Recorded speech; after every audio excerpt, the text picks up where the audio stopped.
Hello, my name is Alex Kaiser, and I'm going to be presenting on Vasco da Gama. So, this story really starts with the rise of the Ottoman Empire. And so, as the Ottoman Empire expanded, especially under Sultan Mehmed II, um, he captured Constantinople in 1543. And in doing so, trade into Europe through the Silk Road via the Dardanelles and Bosphorus, which was one of the main trade routes, was cut off to the European powers. Um, and so, as a result, the European powers now need to begin to try and find alternative routes to Asia and the spices and goods that are traded through there. And so this really is the impetus for the beginnings of the Age of Discovery and the developments in ocean exploration.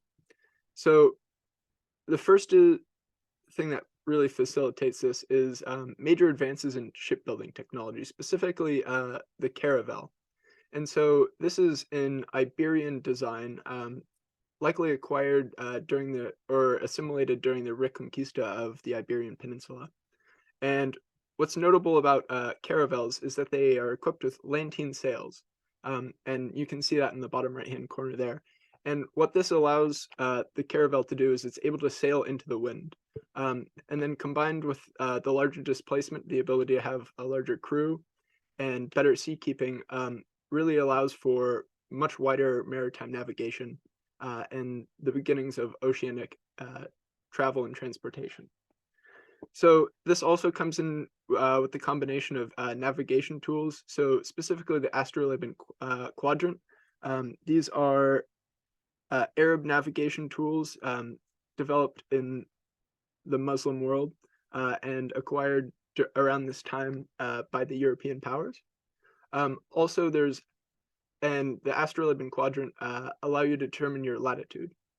Um, the ephemerides are astronomical charts that allow you to determine the position of stars and celestial bodies moving over time, allowing you to use the astrolabe quadrant more proficiently, and as well as the compass to allow you to determine your direction.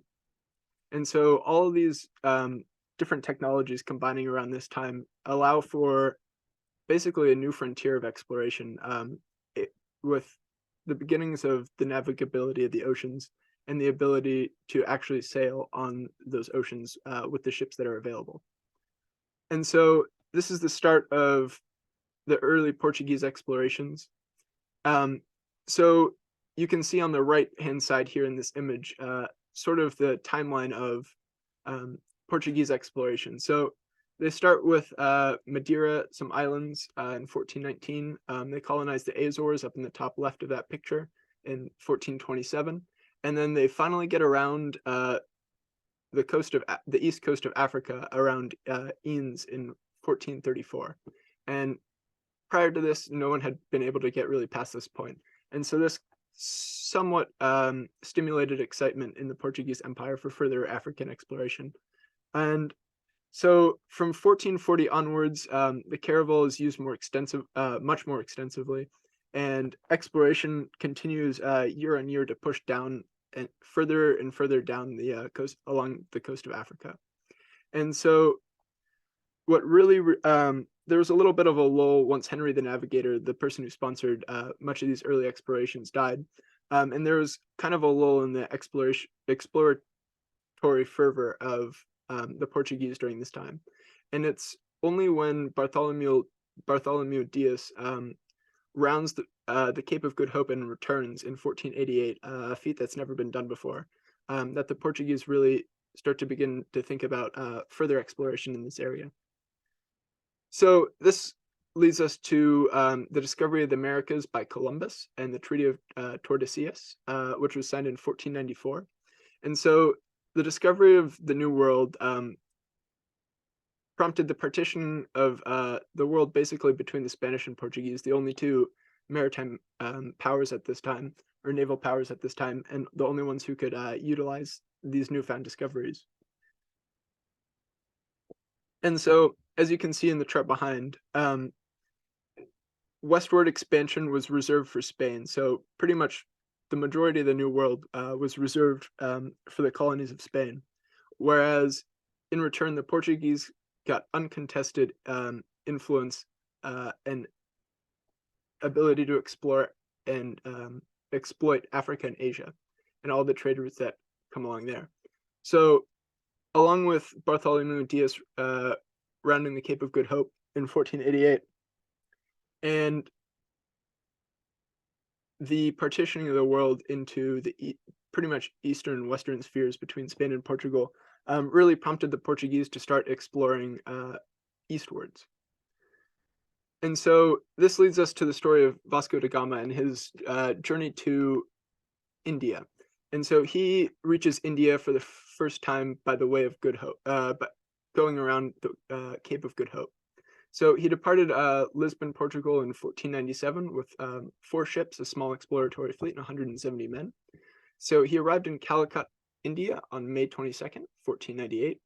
And although only 2 ships and 55 men returned, which is a pretty horrific loss of life and material, the profit and opportunities that are gained from this trip, returning with spices and goods from Asia and the Indian subcontinent, really get the Portuguese excited. And so this basically allows Portuguese to have unopposed access to trade between Europe and the Indian Ocean by going around this Cape of Good Hope and without interference by the other naval power of the time, Spain.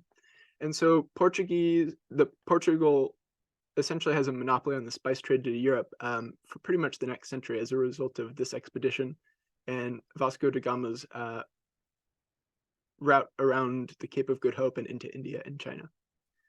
And so that's really the legacy of Vasco da Gama. He ended up leading another voyage to India. He was appointed governor and viceroy of India until his death in 1524, also in India, I think, if I remember correctly, by malaria. But this really set the pattern for Western colonialism. His trips and his encounters with the indigenous populations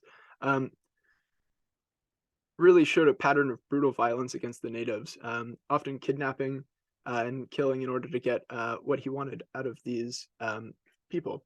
And so, but in regards to that, he's also responsible for the early success of the Portuguese Empire, or the Portugal as a colonial empire, as the wealth resulting from these expeditions and the further trade that Portugal was able to monopolize into Europe through the Indian Ocean, fueled their global expansion of the Portuguese colonies and their might as a naval power.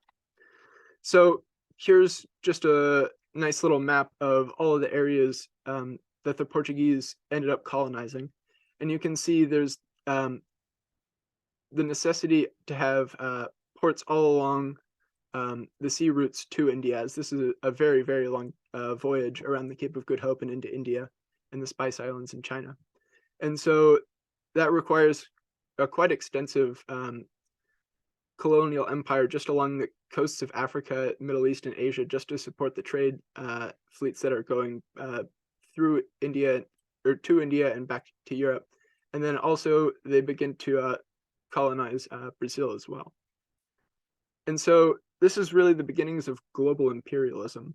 The Portuguese established a long-lasting colonial empire along the sea routes from Africa to Asia to support that maritime trade to the Indian Ocean that was shown as an example in the previous slide. And it's also the beginnings of multiculturalism and the diffusions of cultures across the world at really an appreciable rate with this transformation in transportation technology. And so both people and goods are able to transit much farther and much faster across the world than they had before. And this also ends up setting the precedent of European colonial expansion through command of the seas and naval dominance.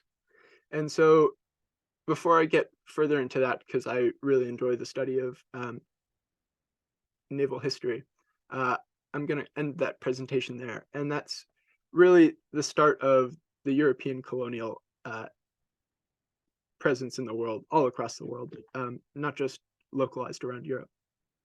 And so here are the sources. Thank you.